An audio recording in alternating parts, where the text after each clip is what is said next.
안녕하세요. 김어준 뉴스공장에서 도시 이야기를 코너를 하고 있는 김진애입니다. 지난번에 주말 특근 한번 했는데 다시 찾아왔습니다. 주말 특근이 굉장히 인기가 높다고 그러더라고요. 오히려 다운로드 수가 굉장히 많다고 그러는데 저도 뭐 맨날 그 코너에는 너무 짧아가지고 얘기 못하던 거 여기서 좀 얘기도 할 수 있는 것 같습니다. 이번 여름에 오늘 이제 9월 이제 초하루인데 여름 정말 덥고 정말 습하고 너무너무 힘들어서 했는데 저는 이번 여름 동안에는 도시 여행을 여러분들과 같이 이야기를 하는 게 굉장히 좀 인상에 남습니다.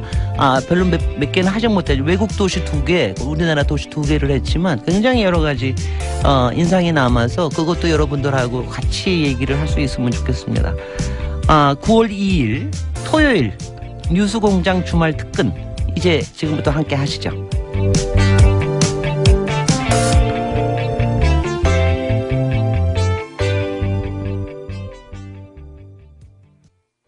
월요일마다 뉴스공장을 찾아오고 계시죠.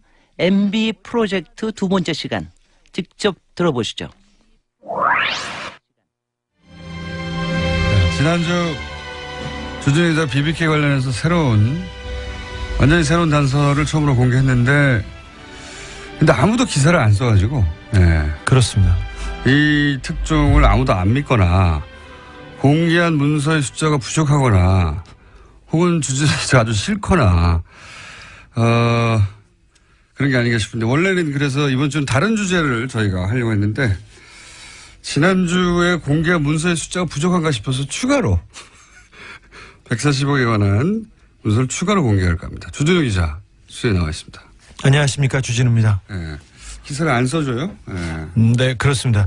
제가 이명박 대통령 관련된 기사를 참 많이 썼습니다. 근데 가장 중요한 기사라고 생각하는데 아무도 받아주지 않았습니다. 왜냐하면 물증이 나왔잖아요. 물증이.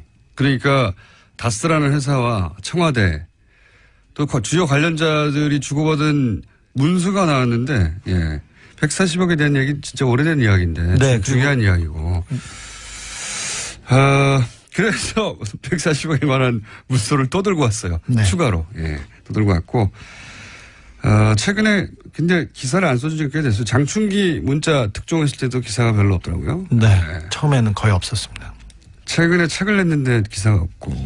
1등인데 안 합니다. 서점에 가면 어디 구석에 처박혀 있습니다. 온라인 서점 판매일인데 오프라인 서점에서는 찾기가 어렵습니다. 굉장히 싫어하는 거죠, 기자들이. 주진우 기자를. 자, 다시 오래된 사건이나 다시 간단 요약하겠습니다. 지난주에도 어렵다는 분들이 많아서 다스라는 회사 하나 기억하시면 되고요. 이명박 전 대통령 형, 처남 두 분의 명의로 된 현대자동차의 자동차 시트를 납품한 회사인데 이 회사가 이제 두 분 소유가 아니라 실제로는 이명박 전 대통령의 실소유주다. 이런 이야기가 오랫동안 있어 왔습니다. 네. 아주 오랫동안. 물론 이명박 전 대통령은 자기 재산이 아니라고 극구 부인하고 있고요. 그런데 이 다스에서 190억을 BBK에 투자합니다. 그 유명한 190억을. BBK는 마지막에 옵셔널 벤처스라는 회사가 됩니다. 옵셔널 벤처스. 요 명칭은 BBK 옵셔널 벤처스 다스 이 세 개만 외우시면 됩니다. 그런데 이제 이 옵셔널 벤처스를 BBK라고 생각하면 되는 거죠. 네, 그렇습니다. 같은 겁니다. 결국은. 네. 여기서 이제 주가 조작을 해서 투자자들이 1,000억 가까운 손을 입고 그 대표 김경준 씨는 384억을 횡령한 사건, 통칭 BBK 사건이라고 하죠. 네. 이걸 BBK 사건이라고 하는 겁니다. 그런데 이제 마무리가 어떻게 됐냐. 김경준 씨가 미국으로 이제 가기 직전에 BBK가 투자받은 돈들 중에 이명박 전 대통령과 가까운 투자자들에게 돈을 돌려주고 다. 네. 이 다스가 꽂은 190억 중에 50억만 돌려주고 140억을 안 돌려주고 가요. 네. 여기서부터 사건이 이제 우리가 오늘 다룰 사건이 시작되는 겁니다. 이 140억을 안 돌려주고 갑니다. 그리고 이 돈을 스위스에 넣어둬요. 스위스 계좌에. 자, 그리고 나서 지난주 이야기가 이어졌는데 뭐냐면 지난주에 했던 이야기는 김경준 씨가 이제 미국으로 도피하면서 그 190억 중에 50억만 돌려줬으니까 140억을 내놔라라고 다스가 김경준 씨에게 소송을 걸죠. 예, 140억을 내놓으라고. 그리고 옵션을 벤처스에 투자했던 사람들 역시 김경준 씨에게 소송을 겁니다. 간단하게 그렇습니다. 요약하면 다스 김경준 그리고 투자자 김경준 이렇게 큰 소송 두 가지가 열립니다. 여기서 다스 김경준은 김경준의 승리, 투자자 김경준은 투자자 승리 이렇게 되는 거죠. 그렇습니다. 결론이. 네. 그래서 140억을 다스는 졌어요. 돌려받으려고 했는데. 네. 졌는데 이 140억이 김경준 씨한테 돌아가는 겁니다. 전 재판은 이겼는데 돈은 돌려줘요. 네. 이상한 일이 벌어진 거죠. 이게 어떻게 된 일이냐 해서 지난주에 그게 어떻게 된 일이냐 하면 이렇게 된 일입니다라고 우리가 추정할 수 있는 문서를 처음으로 어제 지난주에 공개를 했습니다. 네 종류로 공개했는데 첫 번째 공개한 게 이제 다스의 회의록이었어요. 이 회의록에 따르면 다스 김경준 소송 회의를 LA에서 화선지라는 찻집에서 2008년 11월 10일 날 했는데 여기에 다스 임원과 직원, 다스 측의 변호사 그리고 LA 총영사가 참석했다. 네. 김재수 총영사가 참석했습니다. 예. 이 김재수 총영사는 어떤 분입니까? 김재수 총영사는 BBK 재판에서 이명박 대통령 측 변호인을 맡았던 사람이었는데 민간인 변호사였습니다. 그렇죠. 그런데 이명박 대통령이 정권을 잡자마자 LA 총영사로 임명합니다. 해동포 출신으로는 처음으로 재공관장이 된 겁니다. 심지어 미국 영주권자였습니다. 영주권자 출신으로 임명직에 오른 첫 번째 외교관이기도 했습니다. 그리고 나서 LA 총영사 외교관인데 실제 담당했던 일은 BBK 담당이었어요. BBK 재판 담당이었습니다. 이거 자체가 너무 웃기지 않습니까? 외교관을 임명해가지고 자신은 아니라고 하죠. 어쨌든 자신하고 상관없는 송사, 네. BBK 송사 변호사를 LA 총영사로 아친 다음에 나라 돈을 줘가면서 LA 총영사가 BBK를 전담하게 하는 거예요. 네. 변호사 출신이었기 때문에. 그 임무를 띠고 그 자리에 공직에 오른 겁니다. 그렇게 추정할 수밖에 없다. 네. 예. 그 다음 이제 문건이 지난주에 LA 총영사 검토 요청 사안 이런 문건이었어요. 네. 이게 이제 청와대 민정에서 만든 거랍니다. 네네. 청와대 민정 누구요? 민정에 예. 한 행정관으로 추정됩니다. 그 BBK 전담 행정관이 있었습니다. 여기도 이게 청와대 내에도 BBK LA에 BBK 전담 총영사가 있었고요. 외교관이 있었고 그다음에 청와대 민정 내에 BBK 전담이 또 있었던 거죠. 네네. 그래서 이제 주진우 기자가 전화해서 여차저차해서 알아보니까 당신이 이 다스 관련을 총괄한 걸로 아는데 청와대에서 이렇게 네. 물어봤더니 누가 그렇디까 그러니까 다스에서 그러던데요. 그러니까 아닙니다. 저는 다스 담당이 아니라 BBK 담당입니다. 이렇게 얘기하셨어요. 지난주 이런 얘기 했었죠. 자, 지난주를 간단히 요약하면 이명박 전 대통령이 일개 사기업 돈을 돌려받기 위해서 사건 변호사를 LA 총영사로 임명하고 그리고 청와대 민정의 담당자를 꽂아서 그 사람들로 하여금 그 돈을 끝내 돌려받게 했는데 그런데 그 재산은 이명박 전 대통령이 자기 재산이 아니라고 주장하고 네. 있는 상황이고요. 그러면 거꾸로 자기 재산도 아닌데 왜 국가 공무원을 그렇게까지 동원했냐 이렇게 의문이 들 수밖에 없고 그런 의문에 대해서 이거 실제로는 자기 재산 아니었나? 라고 생각할 수 있는 추정할 수 있는 그런 문서가 구체적으로 처음 나온 거예요. 진짜. 네. 예, 결정적 문서입니다. 맞아요. 담당자가 건넨 문서이기도 하고. 네. 자, 오늘 그래서 이것만 가지고는 기사가 안 돼서 추가로 또 공개하기로 하겠습니다. 네. 첫 번째 추가로 공개할 문서는 뭡니까? 예. 다스의 품위서라는 다스의 회의 자료인데요. 네. 2009년 9월 30일 날 이렇게 작성됐습니다. 그래 작성이 됐는데 140억을 김경준으로부터 받기 위해서 김경준이 감옥에 간 이후에 계속해서 김경준을 회유하고 협박하고 딜을 합니다. 그래서 다스 그 몇 가지 합의 문화를 만들라고 네. 다스와 김경준 측에 이렇게 합의 문화를 만들려고 합니다. 청와대에서 만든 문건 그 지시사항이에요? 네, 청와대 지시사항에 따라서 다스가 만들어서 청와대 보고한 문서입니다. 아, 오케이. 팩스로 770에 몇 번으로 민정수석실에 몇 번으로 그 다스의 사장 직통 번호에서 보냈습니다. 근데 네. 내용을 보면 사과 서면을 만들어라. 그리고 쌍방 하해 문서를 작성해서 교환해라. 그리고 쌍방 소치하를 해라. 그다음에 스위스 계좌 압류 해제 요청을 해라. 그리고 소송 비용은 각자 부담하고 합의서는 서면으로 작성하고 이런 합의 내용을 이렇게 주로 만들려고 하는데 반환금이 원금이 140억이었지 않습니까? 네.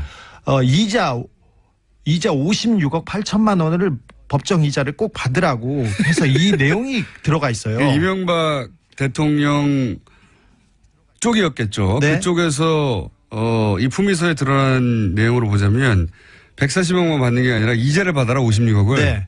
사실 다스하고 김경준 측하고 얘기를 했는데 원금을 돌려준다는 거 가지고 얘기를 했는데 네. 이명박 대통령이 화를 내면서 이자도 받아야 된다. 무슨 소리냐. 그래서 그 화를 내가지고 이 합의서에 이자 부분 그 협의하느라고 굉장히 곤란했다고 담당자가 증언하고 있습니다. 담당자가 원금만이라도 지금 감옥에 들어갔고 이제. 그렇죠. 예? 이쪽은 대통령이 됐고. 어찌 보면 공범과도 같은 사람이고. 네. 주범은 바깥에 있고 종범은 안에 들어가 있는데 이자까지 내놓으라고 하니 이게 좀 딜이 어려울 거 아닙니까? 근데 하지만 이명박 대통령은 화를 내면서 절대 포기할 수 없다고 이렇게 네. 불호령을 내렸답니다. 가 이제 이 사안을 대사에서 담당했던 사람의 이야기인 거죠. 네. 예. 이 품위서를 만들고 청와대로 보낸 사람입니다. 그 품위서를 직접 만들어서 청와대에 직접 보낸 사람이 56억을 직접 만들었는지는 모르고요. 예, 이렇게 그 문서를 직접 보내긴 한 사람이고. 네, 관여한 사람입니다. 그러니까 그 팩스로 청와대로 보낸 문건의 원본이에요, 그게? 원본 가지고 있습니다, 제가. 네, 원본입니다. 네. 팩스로 이런 내용을 보냈지 않습니까? 청와대에 보냈대요, 이렇게. 그리고 이자를 꼭 받아내라고. 네. 그리고 그렇게 만약에 합의가 이루어지려면 보통 영문 합의서가 있어야지. 이 영문 합의서 뒤에 붙어 있습니다. 영어는 읽지 않겠습니다. 2장짜리 영문 합의서가 뒤에 붙어 있고요. 또 변호사 검증 자료가 있습니다. 제가 네. 영어를 못 읽어서 안 읽는 건 아닙니다. 그런 비밀 합의서를 다스에서 청와대로 보냈고. 네. 그 보낸 사람으로부터 원본을 받아왔습니다. 두 번째 문서는 뭔가요? 두 번째 문서는 스위스 알렉산드리아 계좌 압류 관련 진행 사항을 청와대에서 작성해서 다스로 보낸 내용입니다. 그러니까 스위스의 알렉산드리아 계좌가 있지 않습니까? 그게 이제 김경준 씨 돈이 들어있는 계좌인데. 네. 그 계좌가 어떻게 돼 있는지 스위스 법무부에서 미국 법무부의 형사 공조 요청으로 알렉산드리아 계좌가 동결됐지 않습니까? 미국 법무부에서 스위스 법무부에 요청해가지고. 네. 왜냐하면 미국에서 소송이 벌어졌으니까 미국 판사에 의해서 미국 법무부를 통해서 요청이 이루어졌겠죠. 네. 그래서 그 다음에는 스위스 법원에서 어떻게 재판이 열렸고, 그 다음 민사 압류 신청은 어떻게 됐고, 형사 고소는 어떻게 됐고, 스위스 검찰은 형사 압류를 2007년 4월에 했고, 그 다음에 스위스 법원에서는 결정을 유지했고, 뭐 이런 식으로 내용과 스위스 관련 계좌의 협의 내용이고 형사 재판 진행사항 내용인데 이런 내용은 사실 민간인들이 변호사들이 얻어내기 어려운 정보들이에요. 그러니까 그래서 스위스에 있는 김경준 씨 계좌와 관련한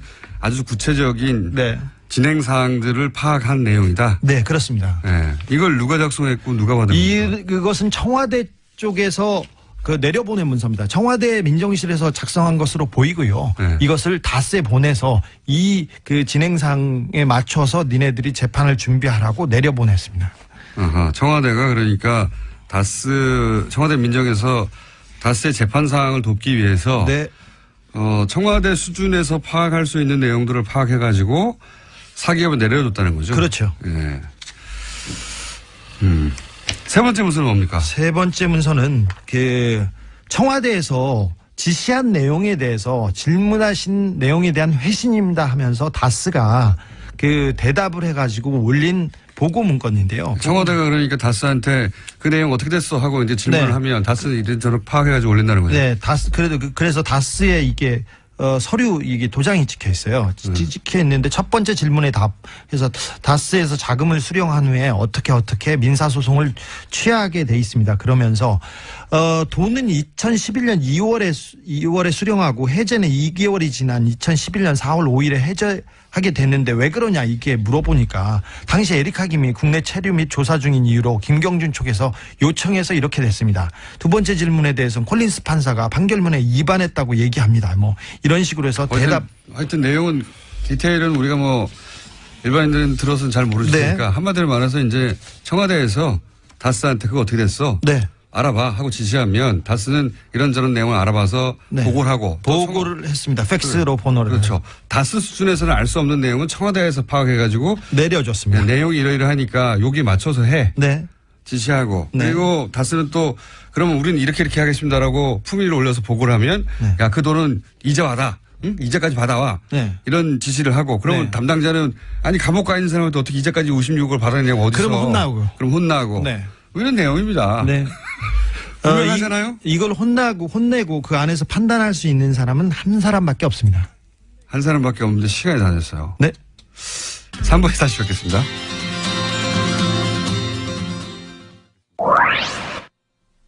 주진우 기자님이 출연하면 말이죠. 문자 게시판이 아주 들썩들썩합니다. 응원 문자는 기본이고 주진우 기자님 신변을 걱정하는 문자도 굉장히 많이 들어옵니다. 3851번님께서 여러분들께서 포털 사이트 검색어 만들기 등을 통해서 BBK 사건에 대한 관심을 환기시키자는 문자를 주셨습니다. 지금 MB 프로젝트에 대해서는 조금 더 여러 분들이 여러 그 언론에서 좀 같이 좀 해서 진짜 MB 프로젝트를 성사를 좀 시켰으면 좋겠다는 그런 생각이 듭니다. 기자님들 검토하십시오. 토요일 아침 교통 상황은 어떨까요? 교통정보 듣고 가겠습니다. 정의당 노회찬 대표의 통쾌한 전국 진단. 노르가즘 코너는 언제 들어도 시원합니다. 지금 다시 들어보시죠.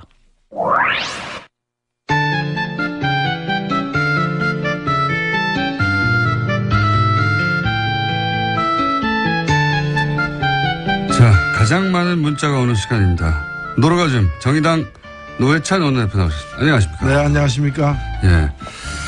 또 사건이 많습니다. 일단 이재용 삼성전자 부회장 징역 5년 선고된 것에 대해서 이제 이건 이제 미국이면 24년 선고됐을 것이다. 이렇게 말씀하셨잖아요. 예, 사실 미국 그 양형 기준 매뉴얼이라고 아주 이제 정교하게 짜여진 게 있습니다. 아, 그걸 직접 보시고 하신 말씀이에요? 예, 그렇습니다. 이게 따르면은 일단은 뇌물죄만 뇌물 플러스 횡령인데 뇌물죄만 놓고 보자면은 특검이 그 기소한 거는 모든 뇌물의 총액이 443억이었다. 예. K스포츠 미르까지 합해서. 예. 그래서 특검 주장에 받아들여진 걸 기준으로 하면은 최소 24년 4개월. 예. 이고요. 최소? 예, 최소. 왜냐하면 이 경우에도 이제 양형에 따라서 최장 30년 5개월까지 받을 수 있습니다. 근데 특검 주장 중에서 이제 K스포츠 미르는 안 빠지고. 받아들여지고 예. 승마 부분만 이렇게 77억만 인정됐잖아요. 네. 재판부의 주장. 예. 에 따르더라도 미국 같은 경우는 이게 최소 15년 예. 그리고 최장 19년. 최소가 15년이라고. 예. 근데 이게 다 그 횡령을 빼고 뇌물만 가지고 따진 거고요. 횡령까지 보태게 되면 여기서 더 늘어나겠죠. 뭐 9개월로 재산 도피하는 것도 빠진 거군요. 그렇습니다. 오로지 예, 그것도 빠진 거죠. 네. 그러니까 뭐 20몇 년 최소 20몇 년 선고되었을 것이다. 그러니까 어찌 보면 이거는 뭐 판사 재량보다도 한국의 법률 자체가 이런 범죄들에 대해서 이런 반사회적 이 범죄들에 대해서 관대하게 지금 법이 되어 있기 때문에 그렇습니다. 그러니까 이 재벌들에게 한국 사회가 좋은 사회죠. 근데 이번에 이재용 재판에서 제가 하나 꼭 지적하고 싶은 건 뭔가 하면은 이 감형을 굉장히 많이 했어요, 사실은. 네. 그러니까 뇌물죄 적용을 갖다가 최소화한 것도 K스포츠 미를 뺀 것도 문제지만은 이제 나머지를 놓고 보더라도 최소 형량만 이 감형을 많이 했는데 감형 사유 중에서 기가 막힌 게 이 대표적인 게 국민연금에게 압박을 가해가지고 제일모직과 그 삼성물산을 합병시킨 거잖아요. 이 행위가 유죄 판결을 받았는데 감형 사유가 뭔가 하면은 그러나 이 행위가 이걸 통해서 이제 삼성의 승계 작업, 증여권 승계 구도를 이제 만들어낸 이 그 범법 행위가 이재용 개인의 이익만이 아니라 계열사의 이익에도 기여했으므로 감형한다 이렇게 돼 있어요. 네. 계열사의 이익은 이재용의 이익이 아닌가요? 그렇죠. 그럼 예를 들면은 도둑이 돈을 훔쳤는데 그 돈을 가지고 생활비로 내놨다 일부를. 예. 그러면 도둑 개인만이 아니라 가정의 이익에도 기여하였으므로 감형한다. 식당 가서 그거 가지고 뭐 비싼 밥 사 먹으면은 국가 경제에도 기여한 바 있으므로 감형한다. 이게 말이 되는 얘기냐 이게. 식당 주인의 복지에도 기여했으므로 감형한다 이런 거 아닙니까? 그러니까 이거는 부당이익이기 때문에 원천적으로 범법 행위를 통한 부당이익이고 예를 들면 작물이잖아요. 훔친 네. 물건인데 그 훔친 물건을 가지고 누구한테 그 동네 사람에게 나눠줬다 그래가지고 동네 화목에 기여한 바 크므로 감형한다. 이게 말이 안 되는 거죠. 동네 사람도 아니에요. 예. 본인이 오너인. 그리고 그 계열사라는 게 그 본인 이익이 결국에 본인에게 이렇게 집중되는 건데 말이죠.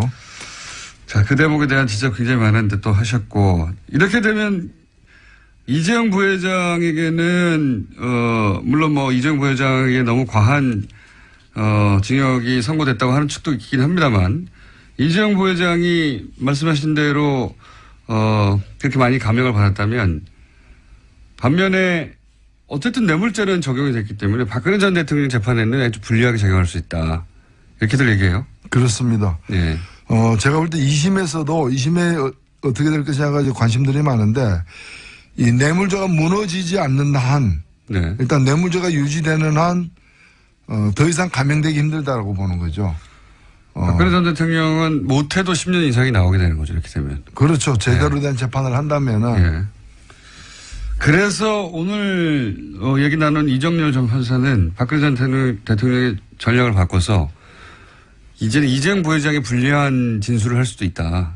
본인이 살려고. 이때까지는 운명 공동체였는데 법에 관점에서 보자면 박근혜 전 대통령이 본인이 적극적이었고 이재용 삼성 부회장이 소극적이었다고 판결이 된 거니까 예. 아니다. 예. 저쪽에서 적극적으로 요청했다고 말을 할 수도 있다. 예. 이제 뭐 그렇게 되면 이전 투구가 되는 거죠. 예. 진흙탕에서 이제 두 분이 뒹구는 거죠. 참, 뒹군다. 네. 제가 한 말 아닙니다.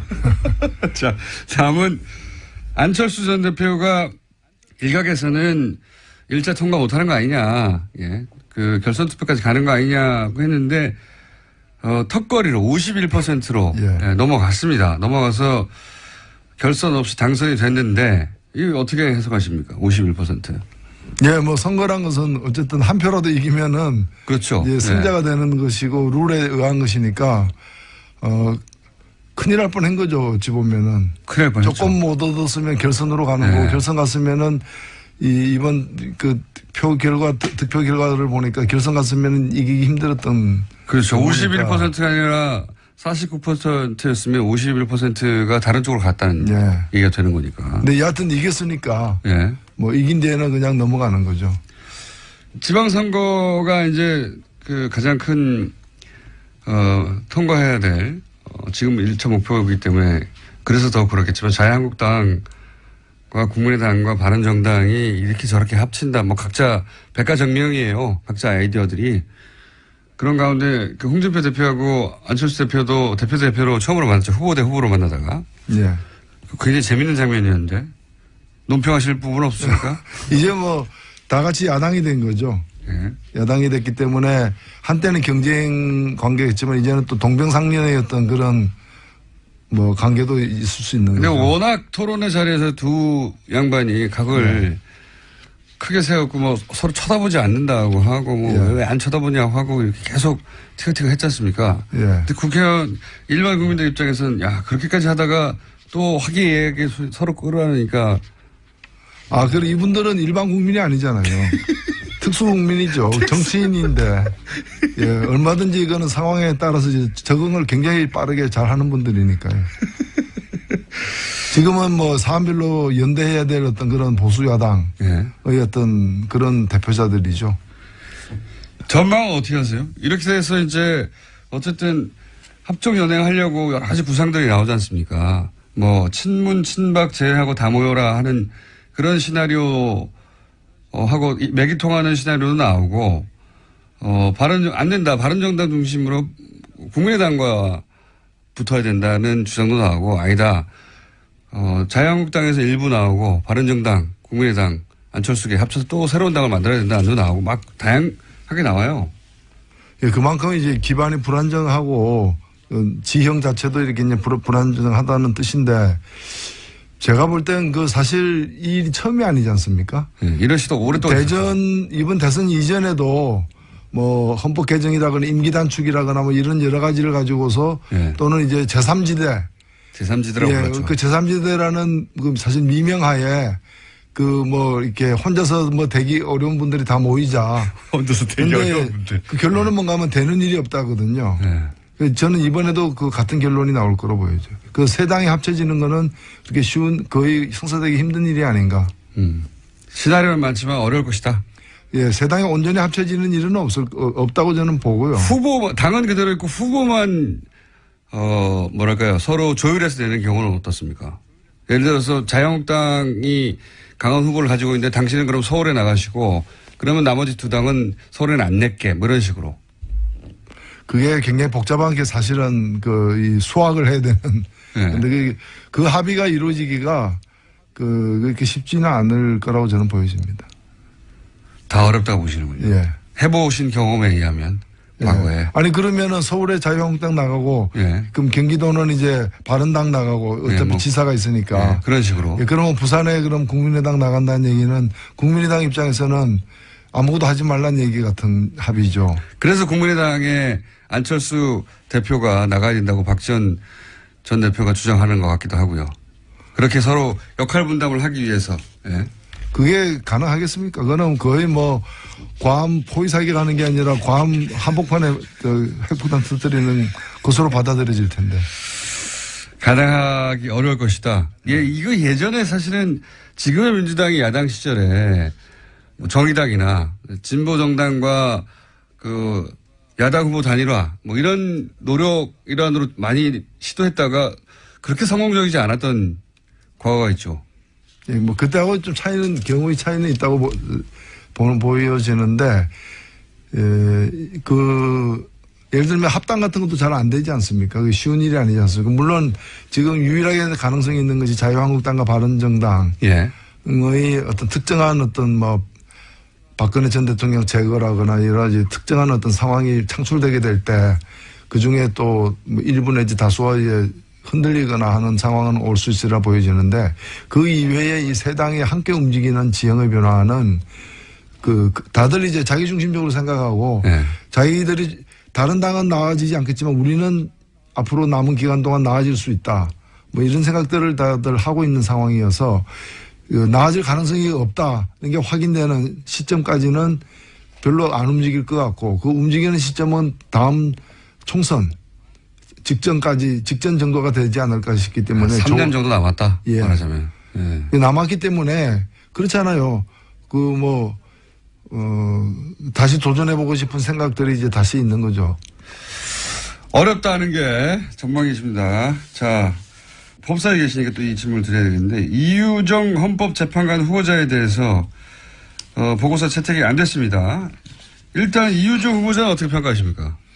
예, 뭐 소문난 잔치에 먹을 게 없었다. 예. 저는 그렇게 보는데 일단 처음에 제기된 것은 이제 여러 후보들 내지 정당들 심지어는 뭐 민주노동당까지도 홍보대사 내지 지지선언 예. 이런 데 참여를 한 바가 있기 때문에 정치 편향이 너무 심한 거 아니냐라는 지적을 일부 보수 야당으로부터 받았는데 막상 그 뚜껑을 열어보니까 그렇지 않았다는 거죠. 심지어는 오히려 과거에 이제 민정당 국회의원을 2번이나 지내고 총 국회의원 4번이나 지낸 예. 대구 출신의 한병채 예. 헌법재판관 같은 경우에는 85년 선거에서 민정당에 낙선하고 민정당 후보로 나가서 선거 낙선하고 3년 후에 헌법재판관이 됐어요. 뭐 그건 평민당 출신도 이제 그런 분이 계셨고 그래서 국회의원을 아예 했던 분들도 나왔다. 예, 예. 당적을 가졌던 분들도 나왔는데 제가 이유정 이 후보자에게 당적 가진 적 있냐 하니까 없다 그러는 거예요. 그리고 수백 명이 이렇게 지지하는 그런 어떤 선언에 소수 약자들을 대변하는 정치 세력이기 때문에 이름을 올렸다. 뭐 이런 정도 가지고 정치 편향이 있다고 볼 수 없는 것이고요. 그다음에 경제적으로 뭐 몇 가지 흠이 있는 거 아니냐 했는데 다 소소한 뭐 딸에게 유학 비용으로 송금한 것이 딸이 이제 뭐 갑자기 이런 일 당하니까 계좌 하나를 갖다가 이제 신고를 덜 하고 나중에 신고한. 근데 이 액수가 다 뭐 증여세를 갖다가 내지 않기 위한 어떤 불법 증여나 이런 흔적을 찾기 힘들었기 때문에 문제가 없는 거고 유일하게 남은 게 한 4년 동안에 주식 투자해서 10억 벌었다는 건데. 그런 실력도 있습니까? 예. 이제 그게 이제 국내 경제 사정에 왜 계속 그쪽으로 안 하고 이쪽으로 왔느냐 뭐 이런 질문이 왜 웬앤버핏처럼 안 하고 왜 또 헌법재판관 되려고 하느냐. 근데 뭐 그런 얘기 할 수는 있지만 거기 불법이 없는 한. 예, 그렇죠. 그러니까 이게 지금 뭐 보고서 채택을 안 했는데 보면 이게 다 법사위인데 그래도 기본적으로 우리가 무죄 추정의 원칙이라는 게 있잖아요. 증거가 나오기 전까지는 무죄로 추정을 해야 되고 또 판결이 내려지기 전까지도 그래야 되는데 여기는 보면 유죄 추정의 원칙이에요. 아니라는 게 확실시 않은다면 무조건 유죄로 추정하겠다. 그게 당신은 안 된다. 뭐 이런 거라서 제가 볼 때는 야당들이 뭐 보고서는 채택 안 했지만 이 끝까지 이렇게 강하게 반대할 명분, 이유를 찾지 못했다. 이렇게 보여집니다. 그러니까 한마디로 잡아내지 못한 거군요. 예. 뭐 어찌 보면은 좀 많이 이렇게 8명 중에서 보수가 6명이나 되고, 그리고 뭐 5명 이상이 서울대 법대 출신이고, 뭐 이런 여러 가지 상황을 또 한 명을 빼고 다 남성이고, 뭐 이런 걸 볼 때 오히려 균형을 잡아줄 적절한 이 인선이었다. 저는 그렇게 생각됩니다. 오늘 여기까지 하겠습니다. 정의당 노회찬 대표였습니다. 감사합니다. 네, 감사합니다. 노회찬 대표님, 제가 이번 주일에 노회찬 대표님한테는 노회찬 의원님, 노회찬 시장님, 노회찬 도지사님, 노회찬 대통령 다 잘 어울린다고 제가 얘기한 거 들으셨나요? 다음에 만나면 프리허그라도 한번 해주실 것 같습니다. 노회찬 대표님, 정말 탤런트가 굉장히 많으신데요. 저는 첼로 하신다는 것도 이번에 처음 들었습니다. 뉴스공장이 이제 이번 9월달 말에 1주년이 되는데요. 26일 날 공개 방송을 하는데 꼭두 새벽에 또 합니다. 노회찬 대표가 이번 공개 방송에서 정말 첼로 연주하실까요? 기대됩니다. 지난해 12월 달에 명진 스님 뉴스공장에서 인터뷰하시고 난 다음에 조계종에서 성적을 박탈당하셨습니다. 그 명진 스님께서 지난달 18일부터 조계사 옆에 우정공원에서 단식 중에 계십니다. 명진 스님께서 단식에 나선 이유 다시 들어보시죠.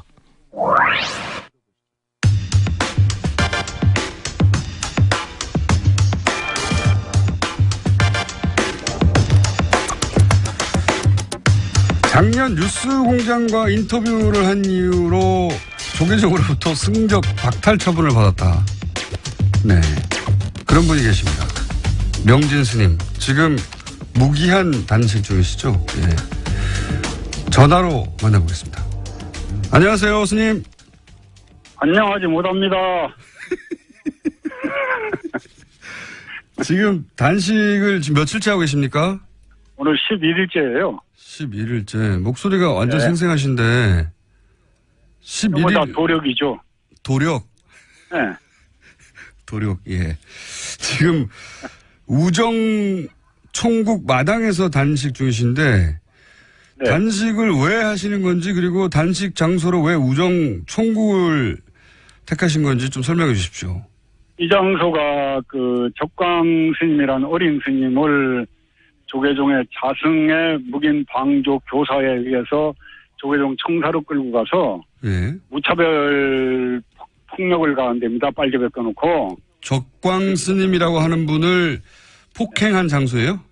예, 자기 비리를 폭로하는 기자회견을 하겠다는 걸 막기 위해서 지하실로 끌고 들어가서 고문을 한 거죠. 빨개 벗겨놓고 목을 조르고 피가 나도록 두드럭 하고 해가지고. 빨개 벗겨놓고요? 예, 그렇죠. 그런 자리라서 이 자리가 그런 자비, 생명의 존중, 불살생을 얘기하는 부처님의 가르침에 아주 배반하는 자승의 행위에 대해서 비판하고자 그걸 그래서 이제 그 끌려갔던 자리에서 단식을 시작한 겁니다.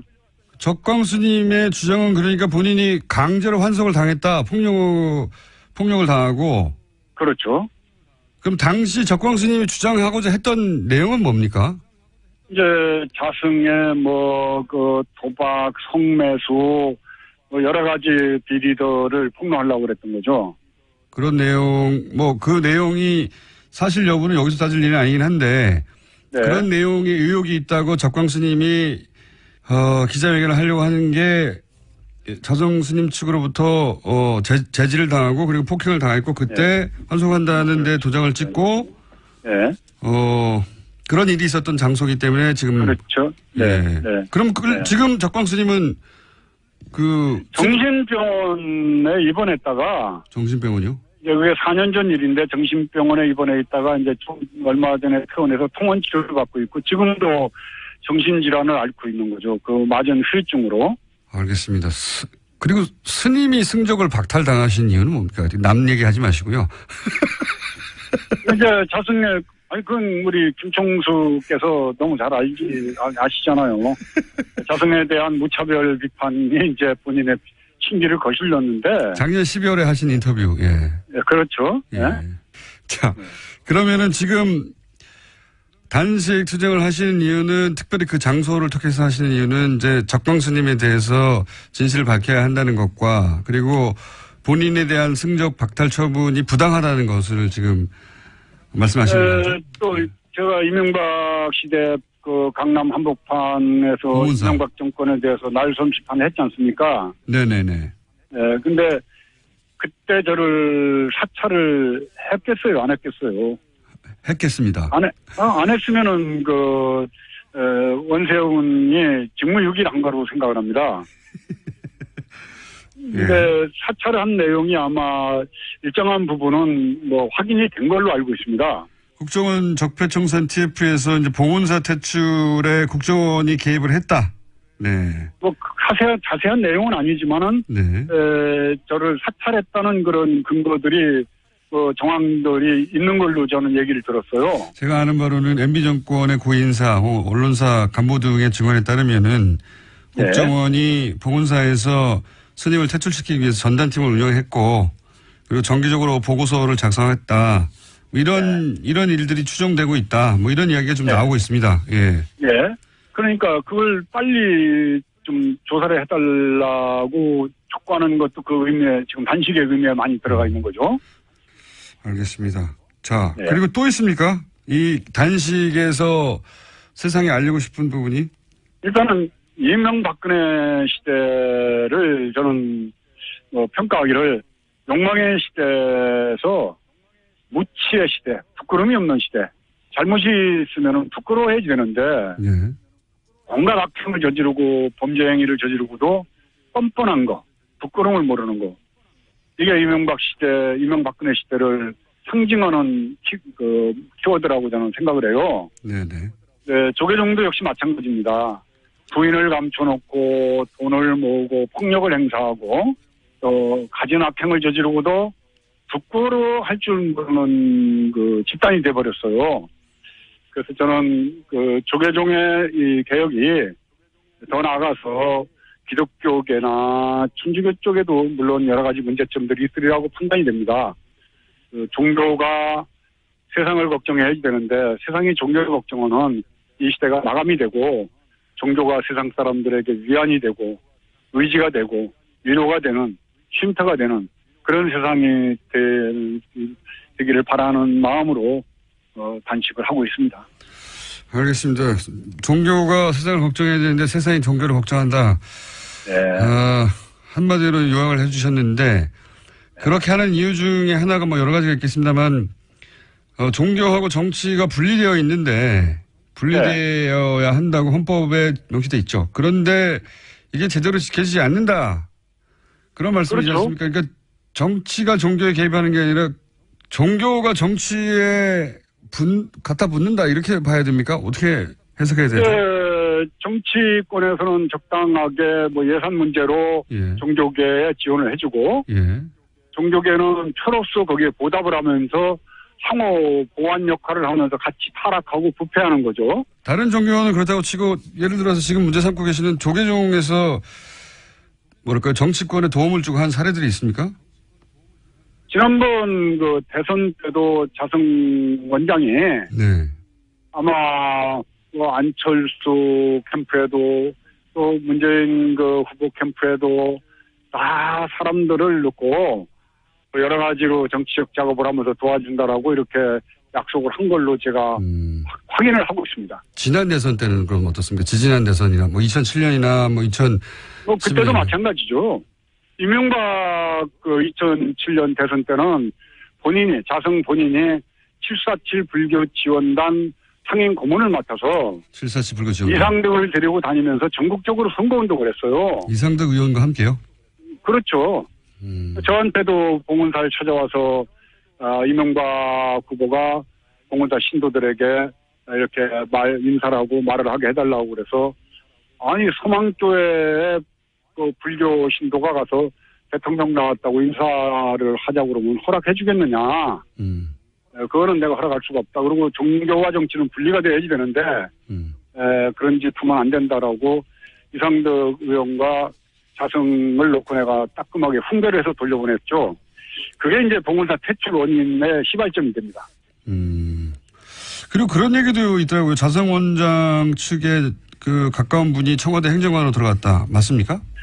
네, 그런 걸 통해서 뭐 행정관, 문화관광부의 종무관, 국립공원관리공단의 감사, 에너지공단의 또 감사, 뭐 곳곳에 틈만 남은 자기 사람을 갖다 심는 것도 확인을 했습니다.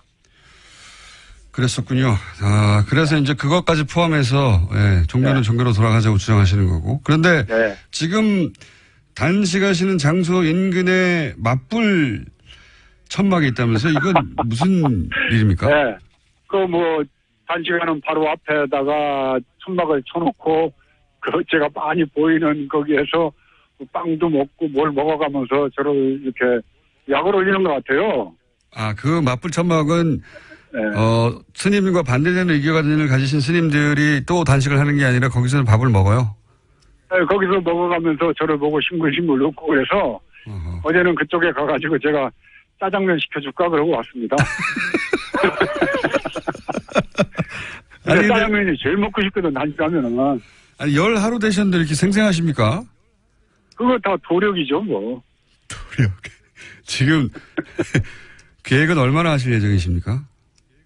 일단 저는 기한이 없기 때문에 내일 그만둘 수도 있고, 또 제가 쓰러질 때까지 할 수도 있고 하기 때문에 그거는 전체 정황 돌아가는 거 보면서 결정할 예정입니다.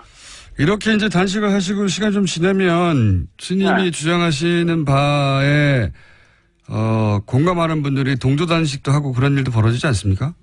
네, 효림 스님이라고 사회활동도 열심히 하셨던 분이 지금 옆에서 4일째 오늘 단식을 하고 있고 이제 전국 선언의 스님들도 움직이고 있기 때문에 굉장히 낙관적으로 보고 있습니다. 알겠습니다. 지금 우정 총국 마당에서 단식 중이신 명례 스님과 인터뷰하고 있는데 저희가 오늘은 시간 여기까지 해야 될 것 같은데 앞으로 또 변화가 있거나 또 새로운 상황이 생기면 다시 연결하겠습니다만은 오늘 이 인터뷰 마지막에 혹시 청취자분들에게 혹은 불자분들에게 하실 말씀 있으신지? 단식을 해보니까 짜장면이 그렇게 먹고 싶어요. 그래서 우리 김총수가 단식 끝나고 나면 짜장면 꼭대기로 한 걸 사주십시오. 아니 시청자 여러분께 어떤 이렇게 의미 있는 한마디 이런 거 말고 짜장면 사달라고요? 아니, 배고파요. 한 열흘 굶으니까 배고프죠. 시청자 여러분들, 한국 사회가 좀 더 밝아지려면은 대통령 한 분 바뀌었다고 그래가지고 저는 세상이 바뀔 거라고는 생각 안 합니다. MBC, KBS, 또 노동의 현실까지 다 해서 쌓여있는 적폐들이라는 게 한순간에 없어지겠습니까? 각국 각처에서 정말 우리가 어둡고 정말 음습하면서 여러 어떤 과거의 이 부패들을 청산하는데 앞서 나가는데 제가 조계종부터 개혁을 해서 여러분들에게 정말 정의가 이기는 모습 꼭 보여드리겠습니다. 성원해 주십시오. 감사합니다. 알겠습니다. 오늘 말씀 감사합니다. 네, 감사합니다. 건강하시고요. 네, 네, 네. 지금까지 명진 스님이었습니다. 네. 명진 스님께 지지를 보내고 싶은 청취자분들은 시민 108만 명 서명운동을 하고 계시다고 하니 거기 동참하시면 될 것 같고요. 그리고 저희는 반론기도 항상 고정하고 있습니다. 맞불 텐트에 계신 분들이나 혹은 자승 스님 쪽에서 반론이 있으시면 연락 주십시오. 항상 반론권을 보장합니다. 명진 스님 그 단식 오래 하셨는데도 굉장히 목소리에 힘이 있으시죠. 김영래님, 최호민님 등 여러분들께서 다른 종교 교인임에도 불구하고 명진 스님을 지지하신다는 그런 문자를 주셨습니다. 사실 뭐 종교와 이 세속이 결합할 때 여러 가지 그 불의가 일어난 적이 상당히 많습니다. 아마 그것을 이제 김어준 뉴스공장에서 굉장히 주목을 하시는 것 같고요. 이 세상에 대한 성찰을 명진 스님만큼 간명하고 그리고 아주 명확하게 그리고 또 그걸 껴안으면서 얘기하실 수 있는 이런 분들이 사실은 종교계에서 많이 나와주셔야 되는 거 아닌가요? 그렇게 생각됩니다. 이어서 토요일 아침 교통 상황 들어보겠습니다. 이제 진짜 가을입니다. 9월달. 여러분들 9월달 많이 즐기시고요. 특히 가을에는 독서의 계절이라고 하죠. 저도 여자의 독서라는 거를 써가지고 사실 굉장히 많은 호응을 받고 있는데, 9월을 맞아서 책 관련 행사가 굉장히 많습니다. 대학로에도 있고, 파주 출판도시에 여러분들 드라이브 가셔도 좋고요. 이제 책과 이 하늘과 그리고 구름이 펼치는 이 하늘의 그림, 이거 즐기시면서 가을을 만끽하시기 바랍니다. 뉴스공장 주말 특근. 오늘 준비한 순서는 여기까지입니다. 저는 다음 주 목요일날 또 뵙겠습니다. 안녕.